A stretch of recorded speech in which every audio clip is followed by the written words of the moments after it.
The first thing I'm going to run through is how to create a template.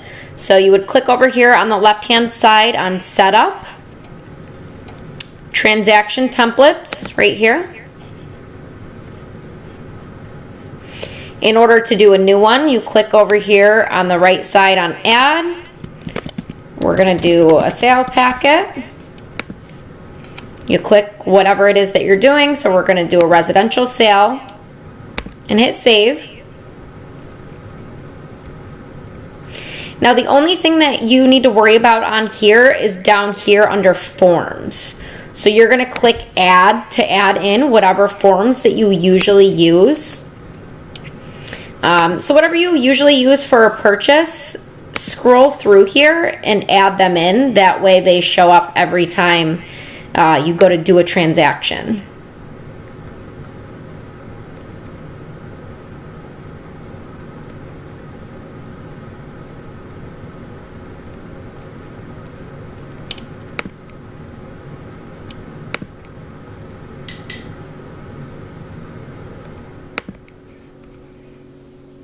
You're going to hit Add. And the nice part about this is you can click on these while you're setting up the template, and you can autofill some of the information that you type most of the time. That way it'll come up whenever you use the template to do a transaction to make it go a little bit quicker. So just go through and type in the things that you find yourself adding all the time. Like so. And then once you save this, it'll save in that transaction. That way these little things will pop up every time you go to do a purchase contract, and it just saves you a little bit of time. And you can go through and do the same for any of the other forms that you've added. So that's how you set up a template. So now we're going to go over here to the dashboard, and I'll just show you guys how to create a new purchase offer. So you're going to come right here and hit Create Transaction. So this is where you're going to name your transaction. I always just use the property address. You're going to select your template. So in this case, we're going to use the sale packet. You can import the data either from the MLS or Realist. So I'm going to choose MLS. Just copy and paste the number. You want to leave yourself as the selling agent. That way it'll autofill your information. And I always leave this Use Wizard box checked. That way it'll take you through the little wizard to set everything up. So you hit Create.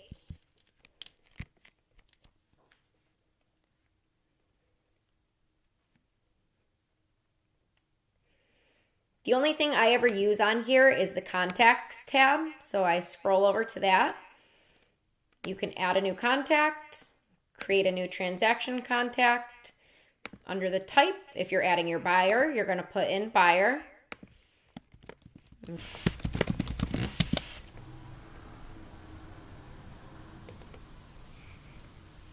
You can also add their address and their cell phone and everything in there as well. So once you're done, you hit Save. So we're going to go next. This is where you're going to pick out the forms that you need for this particular transaction. In this case, I don't want this brochure in there. We don't need well and septic, so you just hit delete. These three little dots over here, this will bring up some settings for you, and this is where you can hit delete to anything that you don't need for that particular transaction.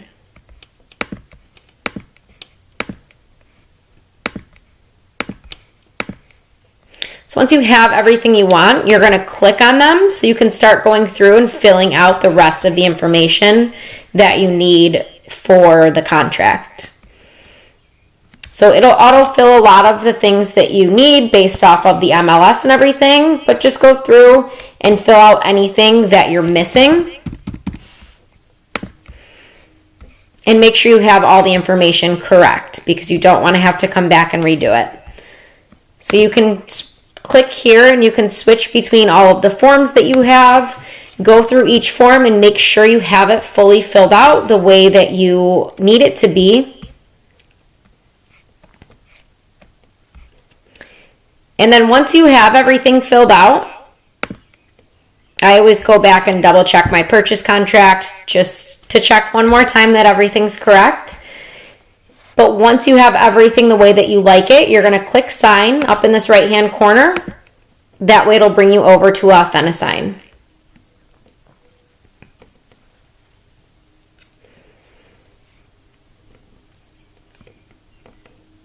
So step one are the details. This will be the address. You can change the name if you want to. I always leave SimulSign checked. That way if you're sending it to more than one buyer, it'll send to everyone at the same time. Step two is participants. So this is where you're going to add the people who are signing the contract. So if you know that you have to sign something, click yourself and make sure that you're checked as a remote signer. That way it'll give you a signing block to put in there. And then you would obviously check your buyer as well and hit add.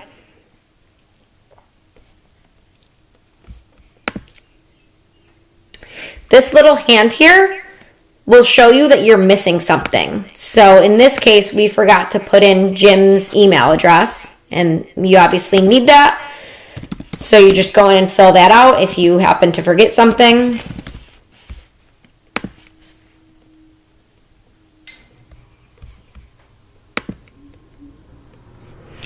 Next, you're going to go down to documents. This will only pull in whatever document you're on when you click sign. So in this case, we need everything else. So we're going to hit add, and we're going to go to the forms and documents, which will bring you everything from Instanet or transaction desk. We're just going to hit them all, except we already have the purchase contract in there, so I don't want it to add twice. So I'm just going to uncheck that and hit add.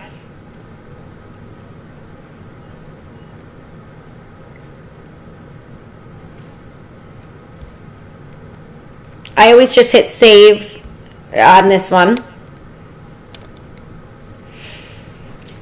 If you want to reorganize your pages, say you want the personal property agreement to show up right after the purchase contract, you can do that by clicking these little arrows here. And this will show you all of the documents that we have in the transaction. Once you have everything the way you like it, you go down here to design.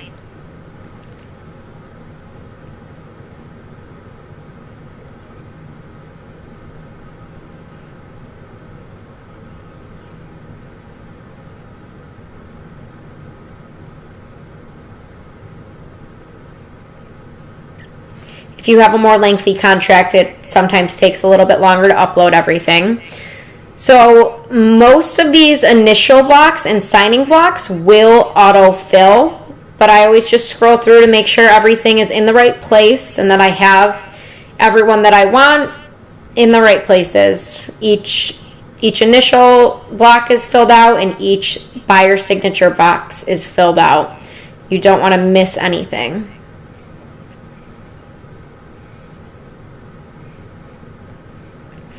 So the ones that will not automatically get filled are the documents like your property condition disclosure or your lead-based paint addendum.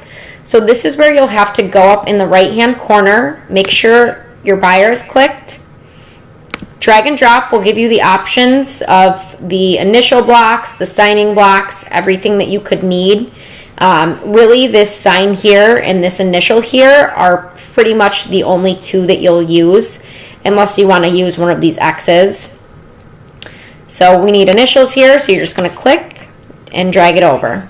And you're going to do that for the same on every place that you need those initials. So go through and make sure you have all of these correctly filled out. Sign here, you just click and drag it. You can also press this little settings button, and this will bring up a couple more things for you. I always like to press add date stamp. That way I can fill out the date just so it looks a little bit neater. So go through and make sure you have everything the way that you like it.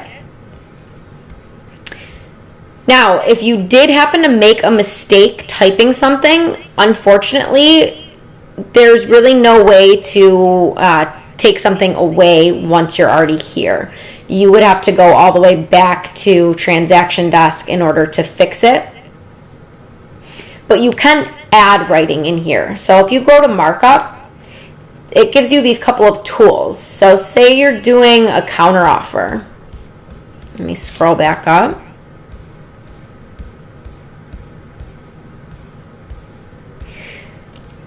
If you're doing a counteroffer or something like that, once you're in here, you would just add a text box, draw it, and type whatever you need. You can resize the box if you need to. You can move it if you need to.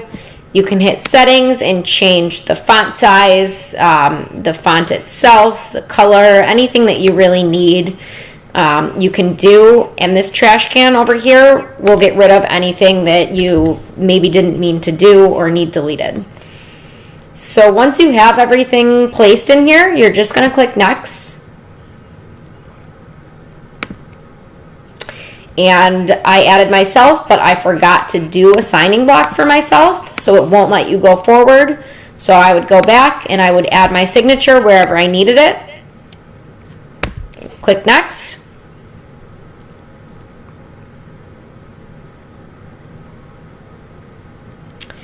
And once you get here, you're going to hit Send Invitations, and that's going to automatically send to all parties who need to sign the contract.